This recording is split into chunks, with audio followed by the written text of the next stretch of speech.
The sixth sense. The door to the temple of wisdom. The 13th step toward riches.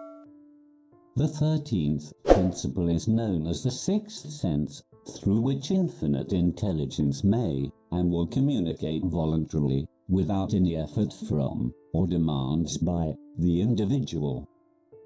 This principle is the apex of the philosophy. It can be assimilated, understood, and applied only by first mastering the other 12 principles. The sixth sense is that portion of the subconscious mind which has been referred to as the creative imagination. It has also been referred to as the receiving set through which ideas, plans, and thoughts flash into the mind. The flashes are sometimes called hunches or inspirations. The sixth sense defies description. It cannot be described to a person who has not mastered the other principles of this philosophy, because such a person has no knowledge and no experience with which the sixth sense may be compared. Understanding of the sixth sense comes only by meditation through mind development from within. The sixth sense probably is the medium of contact between the finite mind of man and infinite intelligence, and for this reason, it is a mixture of both the mental and the spiritual. It is believed to be the point at which the mind of man contacts the universal mind. After you have mastered the principles described in this book, you will be prepared to accept as truth a statement which may, otherwise, be incredible to you, namely, through the aid of the sixth sense, you will be warned of impending dangers in time to avoid them, and notified of opportunities in time to embrace them. There comes to your aid, and to do your bidding, with the development of the sixth sense, a guardian angel who will open to you at all times the door to the temple of wisdom. Whether or not this is a statement of truth, you will never know, except by following the instructions described in the pages of this book, or some similar method of procedure. The author is not a believer in, nor an advocate of miracles, for the reason that he has enough knowledge of nature to understand that nature never deviates from her established laws. Some of her laws are so incomprehensible that they produce what appear to be miracles. The sixth sense comes as near to being a miracle as anything I have ever experienced, and it appears so. Only because I do not understand the method by which this principle is operated. This much the author does know, that there is a power, or a first cause, or an intelligence, which permeates every atom of matter, and embraces every unit of energy perceptible to man, that this infinite intelligence converts acorns into oak trees, causes water to flow downhill in response to the law of gravity, follows night with day, and winter with summer, each maintaining its proper place and relationship to the other. This intelligence may, through the principles of this philosophy, be induced to aid in transmuting desires into concrete or material form. The author has this knowledge because he has experimented with it and has experienced it. Step by step, through the preceding chapters, you have been led to this, the last principle. If you have mastered each of the preceding principles, you are now prepared to accept, without being skeptical, the stupendous claims made here. If you have not mastered the other principles, you must do so before you may determine, definitely, whether or not the claims made in this chapter are fact or fiction. While I was passing through the age of hero worship, I found myself trying to imitate those whom I most admired. Moreover, I discovered that the element of faith, with which I endeavored to imitate my idols, gave me great capacity to do so quite successfully. I have never entirely divested myself of this habit of hero worship, although I have passed the age commonly given over to such. My experience has taught me that the next best thing to being truly great is to emulate the great, by feeling and action, as nearly as possible. Long before I had ever written a line for publication, or endeavored to deliver a speech in public, I followed the habit of reshaping my own character by trying to imitate the 9 men whose lives and life works had been most impressive to me. These 9 men were Emerson, Paine, Edison, Darwin, Lincoln, Burbank, Napoleon, Ford, and Carnegie. Every night, over a long period of years, I held an imaginary council meeting with this group whom I called my invisible counselors. The procedure was this. Just before going to sleep at night, I would shut my eyes and see, in my imagination, this group of men seated with me around my council table. Here I had not only an opportunity to sit among those whom I considered to be great, but I actually dominated the group by serving as the chairman. I had a very definite purpose in indulging my imagination through these nightly meetings. My purpose was to rebuild my own character so it would represent a composite of the characters of my imaginary counselors. Realizing, as I did, early in life, that I had to overcome the handicap of birth in an environment of ignorance and superstition, I deliberately assigned myself the task of voluntary rebirth through the method here described.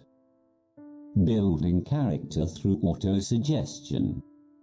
Being an earnest student of psychology, I knew, of course, that all men have become what they are because of their dominating thoughts and desires. I knew that every deeply seated desire has the effect of causing one to seek outward expression through which that desire may be transmuted into reality. I knew that self-suggestion is a powerful factor in building character, that it is, in fact, the sole principle through which character is builded. With this knowledge of the principles of mind operation, I was fairly well armed with the equipment needed in rebuilding my character. In these imaginary council meetings I called on my cabinet members for the knowledge I wished each to contribute, addressing myself to each member in audible words, as follows. Mr. Emerson, I desire to acquire from you the marvelous understanding of nature which distinguished your life.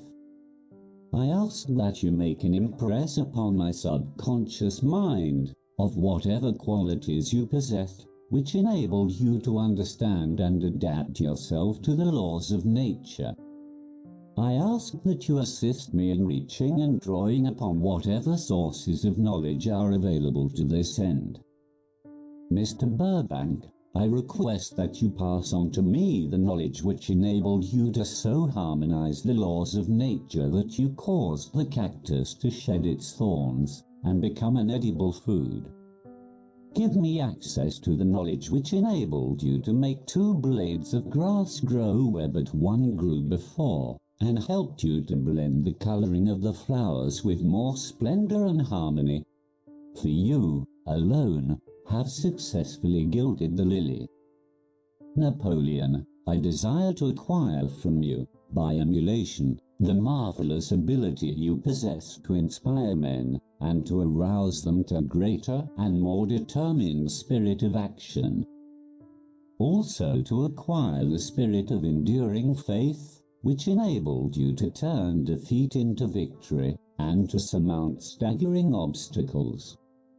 Emperor of fate, king of chance, man of destiny, I salute you. Mr. Paine, I desire to acquire from you the freedom of thought and the courage and clarity with which to express convictions which so distinguished you. Mr. Darwin, I wish to acquire from you the marvelous patience and ability to study cause and effect without bias or prejudice, so exemplified by you in the field of natural science.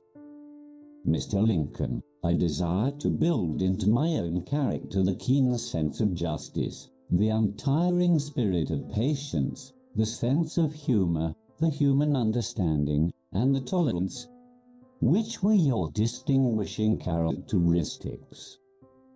Mr. Carnegie, I am already indebted to you for my choice of a life work, which has brought me great happiness and peace of mind. I wish to acquire a thorough understanding of the principles of organized effort, which you used so effectively in the building of a great industrial enterprise. Mr. Ford, you have been among the most helpful of the men who have supplied much of the material essential to my work.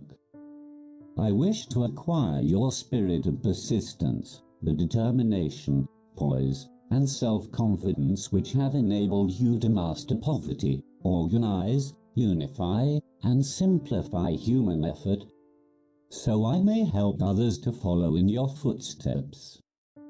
Mr. Edson, I have seated you nearest to me, at my right, because of the personal cooperation you have given me during my research into the causes of success and failure. I wish to acquire from you the marvelous spirit of faith with which you have uncovered so many of nature's secrets, the spirit of unremitting toil with which you have so often wrested victory from defeat. My method of addressing the members of the imaginary cabinet would vary, according to the traits of character in which I was, for the moment, most interested in acquiring. I studied the records of their lives with painstaking care. After some months of this nightly procedure, I was astounded by the discovery that these imaginary figures became apparently real. Each of these 9 men developed individual characteristics which surprised me. For example, Lincoln developed the habit of always being late, then walking around in solemn parade.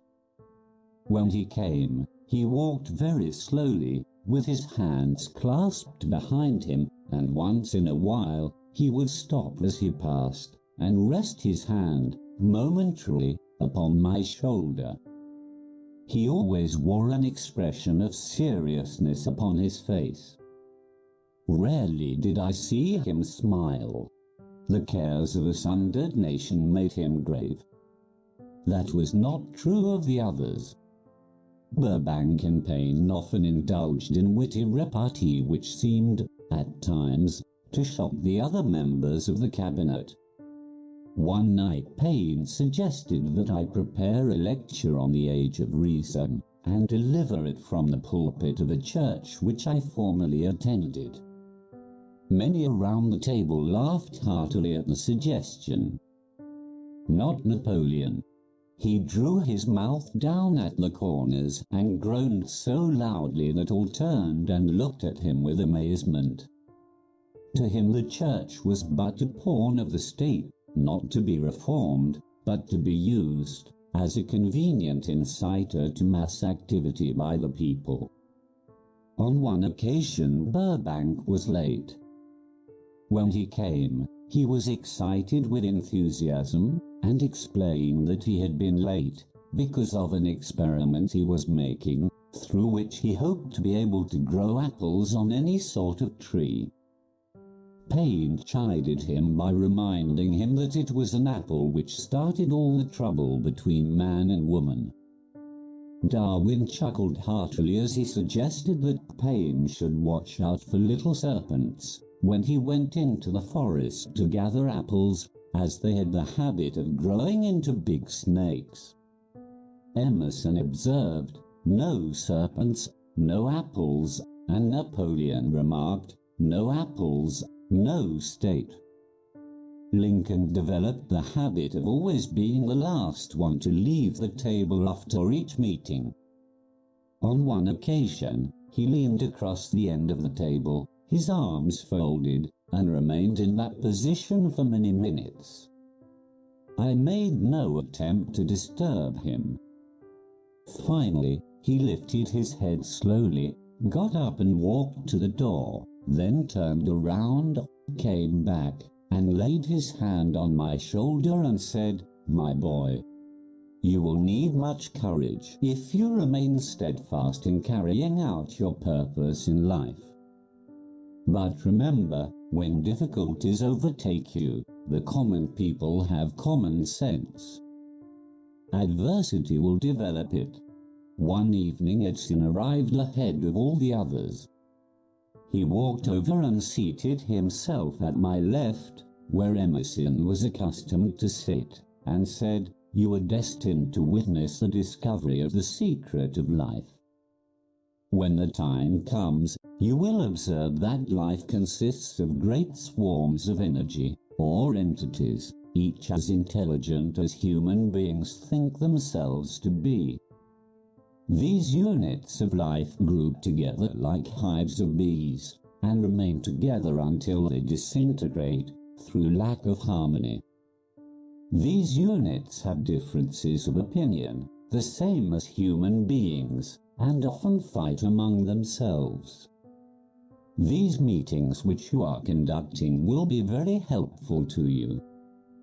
They will bring to your rescue some of the same units of life which serve the members of your cabinet during their lives. These units are eternal. They never die. Your own thoughts and desires serve as the magnet which attracts units of life from the great ocean of life out there.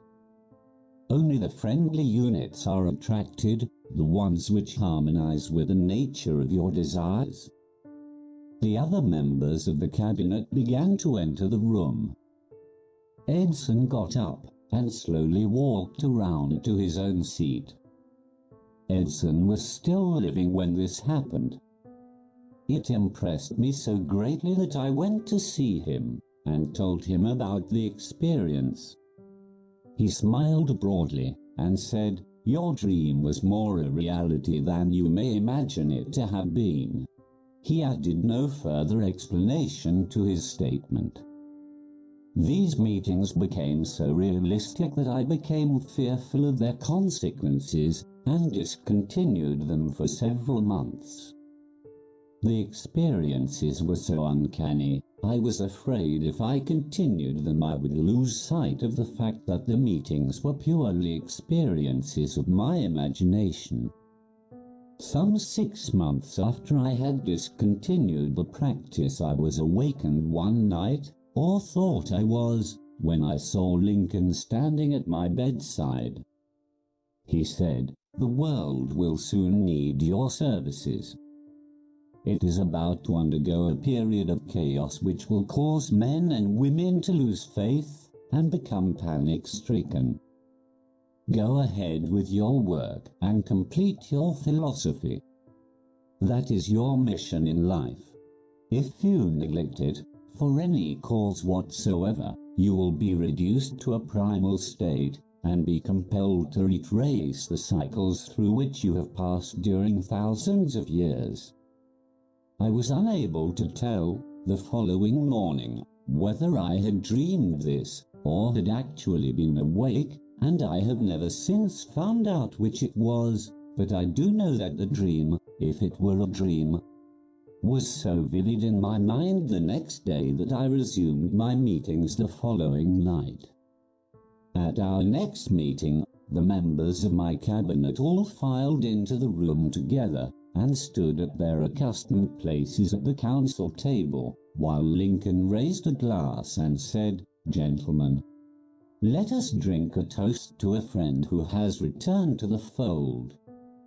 After that, I began to add new members to my cabinet, until now it consists of more than 50, among them Christ, St. Paul, Galileo, Copernicus, Aristotle, Plato, Socrates, Homer, Voltaire, Bruno, Spinoza, Drummond, Kant, Schopenhauer, Newton, Confucius, Elbert Hubbard, Bran, Ingersoll, Wilson, and William James.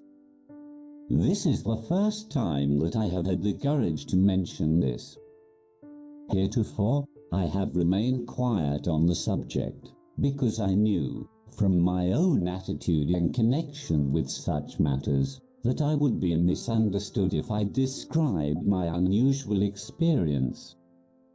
I have been emboldened now to reduce my experience to the printed page, because I am now less concerned about what they say than I was in the years that have passed. One of the blessings of maturity is that it sometimes brings one greater courage to be truthful, regardless of what those who do not understand may think or say. Lest I be misunderstood, I wish here to state most emphatically that I still regard my cabinet meetings as being purely imaginary, but I feel entitled to suggest that, while the members of my cabinet may be purely fictional, and the meetings existent only in my own imagination, they have led me into glorious paths of adventure, rekindled an appreciation of true greatness, encouraged creative endeavor, and emboldened the expression of honest thought. Somewhere in the cell structure of the brain is located an organ which receives vibrations of thought ordinarily called hunches. So far, science has not discovered where this organ of the sixth sense is located, but this is not important. The fact remains that human beings do receive accurate knowledge through sources other than the physical senses. Such knowledge, generally, is received when the mind is under the influence of extraordinary stimulation. Any emergency which arouses the emotions and causes the heart to beat more rapidly than normal may, and generally does, bring the sixth sense into action. Anyone who has experienced a near accident while driving knows that on such occasions, the sixth sense often comes to one's rescue and aids, by split seconds, in avoiding the accident. These facts are mentioned preliminary to a statement of fact which I shall now make, namely, that during my meetings with the invisible counselors, I find my mind most receptive to ideas, thoughts, and knowledge which reach me through the sixth sense. I can truthfully say that I owe entirely to my invisible counselors full credit for such ideas, facts, or knowledge as I received through inspiration.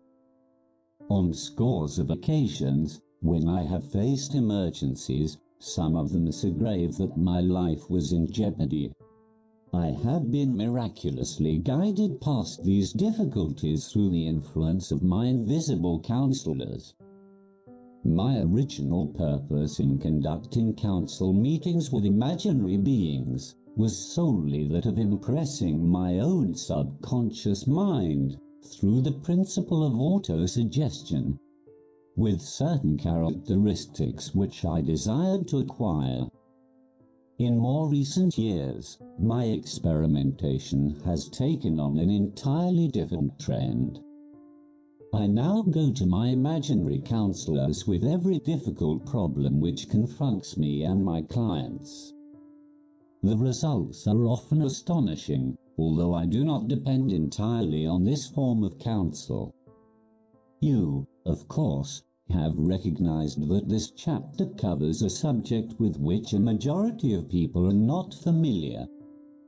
The sixth sense is a subject that will be of great interest and benefit to the person whose aim is to accumulate vast wealth, but it need not claim the attention of those whose desires are more modest. Henry Ford undoubtedly understands and makes practical use of the sixth sense. His vast business and financial operations make it necessary for him to understand and use this principle.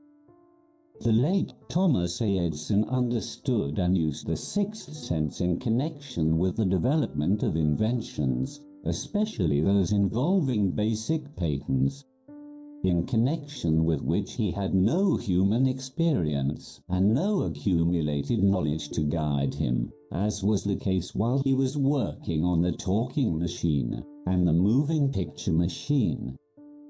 Nearly all great leaders, such as Napoleon, Bismarck, Joan of Arc, Christ, Buddha, Confucius, and Mohammed, understood and probably made use of the sixth sense almost continuously. The major portion of their greatness consisted of their knowledge of this principle. The sixth sense is not something that one can take off and put on at will. Ability to use this great power comes slowly through application of the other principles outlined in this book.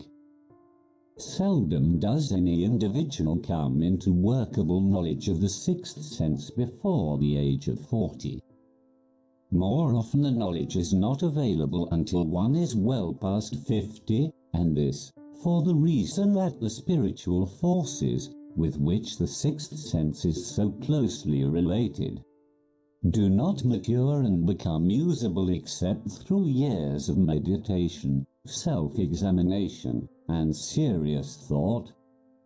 No matter who you are, or what may have been your purpose in reading this book, you can profit by it without understanding the principle described in this chapter. This is especially true if your major purpose is that of accumulation of money or other material things. The chapter on the sixth sense was included because the book is designed for the purpose of presenting a complete philosophy by which individuals may unerringly guide themselves in attaining whatever they ask of life. The starting point of all achievement is desire. The finishing point is that brand of knowledge which leads to understanding, understanding of self, understanding of others, understanding of the laws of nature, recognition and understanding of happiness. Having read the chapter, you must have observed that while reading it, you were lifted to a high level of mental stimulation. Splendid. Come back to this again a month from now, read it once more, and observe that your mind will soar to a still higher level of stimulation. Repeat this experience from time to time, giving no concern as to how much or how little you learn at the time, and eventually you will find yourself in possession of a power that will enable you to throw off discouragement, master fear, overcome procrastination, and draw freely upon your imagination.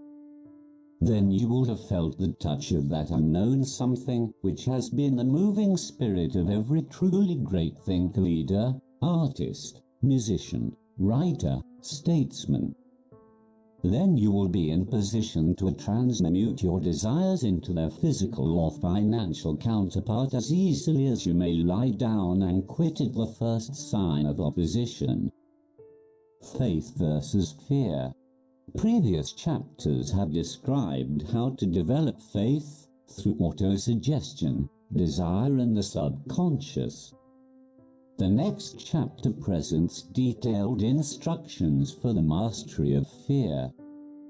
Here will be found a full description of the 6 fears which are the cause of all discouragement, timidity, procrastination, indifference, indecision, and the lack of ambition, self-reliance, initiative, self-control, and enthusiasm.